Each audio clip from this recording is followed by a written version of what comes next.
Okay 2023 இந்த some கேட்டிருக்காங்க. If the galvanometer G does not show any deflection. அப்போ இது வழியாக கரண்ட்டு போகல. கரண்ட்டு போனால் தானே டிஃப்ளெக்ஷன் காமிக்கும். ஸோ நோ டிஃப்ளெக்ஷன்னா கரண்ட்டு போகல. இந்த இடத்துல I0.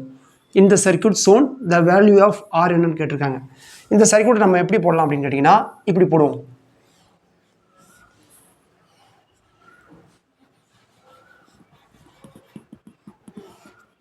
ஓகேங்களா, 10 வோல்ட்டு, இது 400 ஓமு.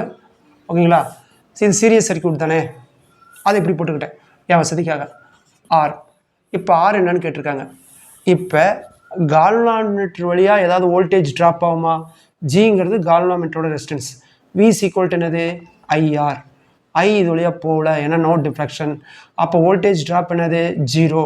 அப்போ இந்த 2 வோல்ட் வந்து இங்கே ட்ராப் ஆகாமல் அப்படியே இந்த ஆறுகிட்ட வந்து நிற்கும். அப்போ இது எவ்வளோ வோல்ட்டு? 2 வோல்ட்டு. இப்போ இந்த சர்க்யூட்டை கேன்சல் பண்ணிட்டு இதை மட்டும் பாருங்கள். இதைத்தான் நான் இப்படி போட்டிருக்கேன். சரி, இப்போ இந்த 10 வோல்ட்டில் இது 2 வோல்ட்னா இது எவ்வளோ வோல்ட்டாக இருக்கும்? 8 வோல்ட்டாக இருக்கும். ஓகேங்களா, சரி. நமக்கு இது என்ன சர்க்யூட்டு? Series circuit. சீரியஸ் சர்க்யூட்னா கரண்ட்டு சேம். அப்போ இதில் உள்ள கரண்ட்டும் இதில் உள்ள கரண்ட்டும் சேம். அப்போ I1 ஈக்குவல் டு I2ன்னு எழுதிடலாம். இது R2ன்னு வச்சுங்க.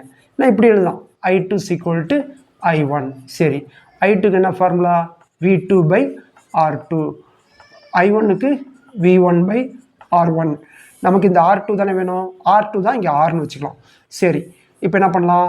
V1 R equal to V2 R1. அப்போ R equal to V2 R1 by V1. இப்போ எழுத டப்பு டப்புன்னு எழுதுங்க. V2 எவ்வளவு? 2 வோல்ட்டு. R1 எவ்வளவு? 400 ஓம் பை V1 எவ்வளவு? 8 வோல்ட்டு. எப்படி 8 போட்டேன்? இந்த 10 வோல்ட்டு தானே 2 பேர் ஷேர் பண்ணிக்குவாங்க. இங்கே 2 வோல்ட்டுங்கிறத இவன் சொல்லிட்டான், இது 8 வோல்ட்டு. அப்போ 8 2 2 4 2 8.